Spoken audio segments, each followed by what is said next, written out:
O ferro é inflamatório ou não? Eu devo ou não repor o ferro? E agora? Gente, eu resolvi gravar esse vídeo pelo seguinte. Eu já fiz vários vídeos aqui no canal sobre ferro. Eu já contei pra vocês um pouco da minha história. Eu tenho uma tendência a ter deficiência de ferro porque eu tenho um problema de absorção. Pra quem tá me conhecendo agora, eu tenho sensibilidade ao glúten não celíaca. Eu tenho dificuldade de absorção do ferro, sempre foi assim. E a minha vida mudou muito e melhorou muito desde que eu comecei a tratar esse ferro. E isso me inspirou a estudar e aprofundar muito sobre os efeitos do ferro no nosso corpo.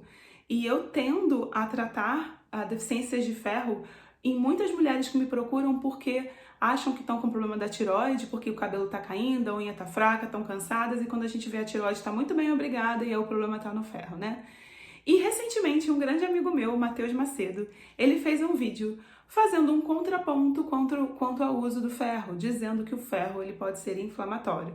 E aí várias pacientes minhas vieram desesperadas conversar comigo, falando, e agora? É inflamatório, não é inflamatório?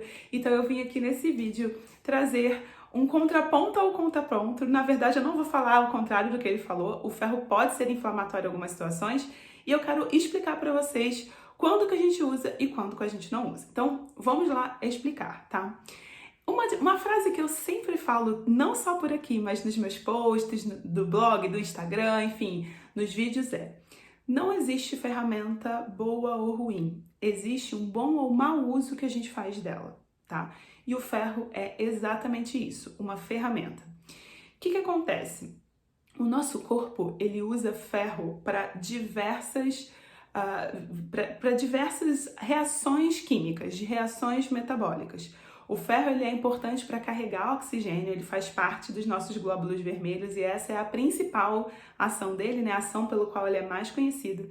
Mas o ferro ele participa como cofator de várias enzimas do corpo. O que isso significa? Imagina que as enzimas são os nossos trabalhadores do corpo, né? Que fazem as coisas acontecerem dentro da gente. E cada trabalhador precisa de uma ferramenta. Então imagina que eu tenho um mineirinho lá na mina e eu preciso de uma ferramenta para ajudar ele a bater na pedra. Ou eu tenho alguém que está cavando um buraco e eu tenho ali a pá para ajudar a carregar esse buraco. E essas ferramentas são os cofatores, né? Nossas enzimas, nossos trabalhadores precisam de cofatores. E vitaminas e minerais são os principais cofatores que participam da ação dessas enzimas, por isso eles são tão importantes. Se ficou muito complicado, pausa, volta um pouquinho no vídeo, porque realmente esse é um tema complexo. Mas o que eu quero dizer? O ferro, ele é um cofator lá da hemoglobina para ajudar a carregar o oxigênio. Ele é um cofator da tiroperoxidase para ajudar a fabricar o hormônio da tireoide. Ele é cofator de enzimas na nossa mitocôndria, que é a parte da nossa célula que realmente produz energia, né? Transforma a glicose em energia. Então ele participa dessa queima da glicose. Ele também participa do nosso sistema imunológico, nos ajudando o nosso corpo a nos defender contra principalmente bactérias e também vírus e outros agentes externos. Ou seja, o ferro ele participa de uma série de reações químicas dentro do corpo. Como eu falei para vocês, ele participa de reações que são boas pra gente. Ele participa também de reações inflamatórias. O que acontece? Quando a gente está num estado inflamatório, principalmente num estado inflamatório agudo, o ferro ele é usado para criar radicais livres, que é a nossa principal arma contra essas bactérias, micróbios, etc, né? Então ele causa inflamação. Mas o nosso corpo, ele teoricamente tem a capacidade de modular isso daí, porque é igual você usar uma arma, você não pode atirar no pé, né? O nosso corpo, ele sabe fazer isso. Existem situações em que essa inflamação sai do controle e realmente nesses casos o ferro ele pode ser ruim. Tanto que o nosso corpo ele tem um mecanismo de defesa natural que é, quando a gente está num estado inflamatório, a nossa ferritina aumenta. A ferritina é uma proteína que nos indica os nossos estoques de ferro, né? O depósito de ferro no corpo. E quando ela está alta, o nosso intestino lê isso como tem excesso de estoque e bloqueia a absorção do ferro não M, o ferro que vem dos vegetais e o ferro que vem dos suplementos, tá? O ferro M, que é aquele que está na proteína animal, né, na carne e no sangue, ele entra pela portinha do gato. O nosso corpo não consegue se defender desse ferro, mas o nosso corpo consegue se defender do ferro dos alimentos vegetais e do ferro do suplemento, desde que a gente esteja usando via oral, tá? Então, o que acontece? Num momento de inflamação, a ferritina aumenta, a absorção do ferro diminui, não existe entrada de ferro em excesso, o corpo consegue se reorganizar. Quando essa inflamação passa, por exemplo, uma infecção de garganta, uma amidalite, né, uma sinusite, um pós-operatório, essa ferritina volta para o normal, o ferro volta, o corpo volta a conseguir absorver o ferro e tá tudo certo. Então a ferritina, ela é um exame que marca o estoque de ferro desde que a gente não tenha inflamação no corpo. Quando a gente tem inflamação do corpo, o próprio corpo se defende absorvendo menos o ferro. Então não tem problema de você estar usando. E até não tem problema de você parar, porque quando o corpo começa a não conseguir absorver o ferro, esse ferro também começa a não descer bem. Ele pode dar uma diarreia, pode prender o intestino. Então também tá tudo bem a pessoa, durante uma infecção, parar de suplementar, porque ela não vai nem aguentar tomar aquele ferro. O nosso corpo, ele fala com a gente, é muito legal, né?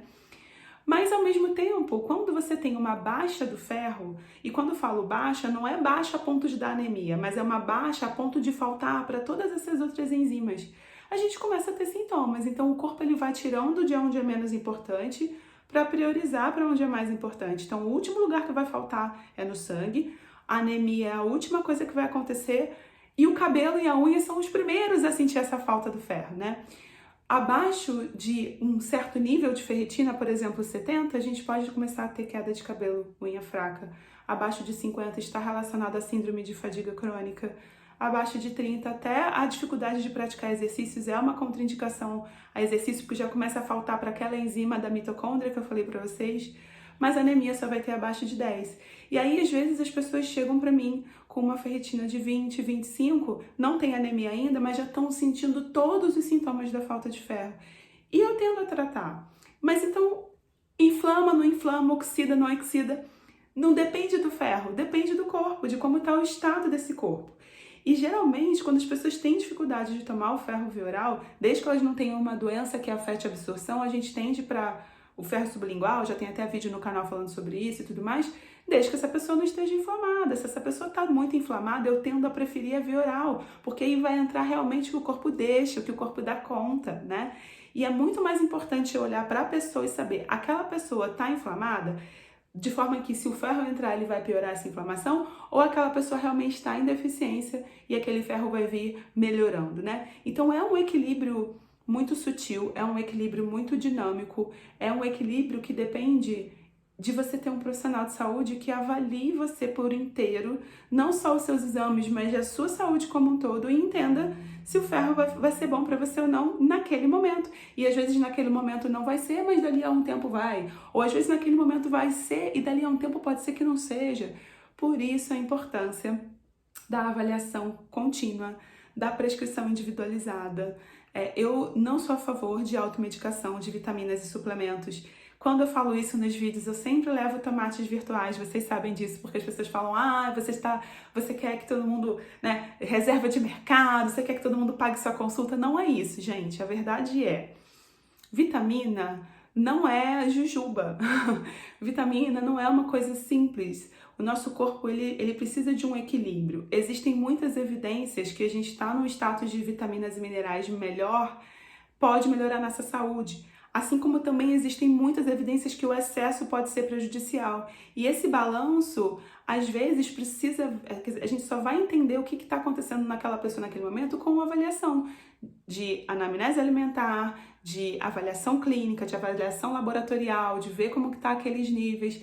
Eu fico pensando, tem muita gente que compra suplemento na internet e toma por conta própria, sem se avaliar, ou porque recebeu uma prescrição há 2 anos atrás e continuou usando e não avaliar de novo. Inclusive, eu fiz um vídeo aqui no canal falando sobre o PDCA, que é a melhor forma de você fazer um tratamento de saúde. Isso inclui também as vitaminas, não é só o remédio da pressão ou do diabetes que você tem que monitorar, é também a suplementação. Eu sou a favor de usar de forma individualizada, monitorada, entender quando que entra e quando que não entra. E com o ferro não é diferente. Então, o ferro pode ser inflamatório? Sim, o Matheus tem razão. Ele mostrou um artigo que fala sobre isso. mas ele geralmente vai ser inflamatório num corpo que já está inflamado. Num corpo que não está inflamado, pelo contrário, talvez ele seja a ferramenta que esse corpo precisa para ter mais saúde. E como que a gente vai saber quem é a pessoa que vai estar inflamada ou não? A avaliação individual. E, infelizmente, gente, não tem jeito. A gente precisa uns dos outros. Profissionais de saúde estão aí para isso, né? Existem profissionais capacitados para fazer essa avaliação e eu espero muito e desejo muito que você tenha acesso a esses profissionais e você possa cuidar da sua saúde de forma mais integral. Espero ter sanado a dúvida sua e dos meus pacientes. Matheus, estou super aberta pra gente bater um papo ao vivo se você quiser aprofundar nesse tema e a gente pode fazer um debate, tipo um defendendo o outro, acusando, igual fazem nos programas de TV, né? Mas é sempre bom quando você traz essas polêmicas, porque é a partir daí que a gente consegue aprofundar os conhecimentos, aprender cada vez mais e mais do que tudo, levar informação de qualidade para vocês que estão aqui assistindo a gente. Bom, espero que vocês tenham gostado desse vídeo. Se você gostou, não esquece de dar aquele joinha, encaminhar para alguém que pode se beneficiar desse conteúdo e me acompanhar aqui nas redes, no Instagram e no YouTube.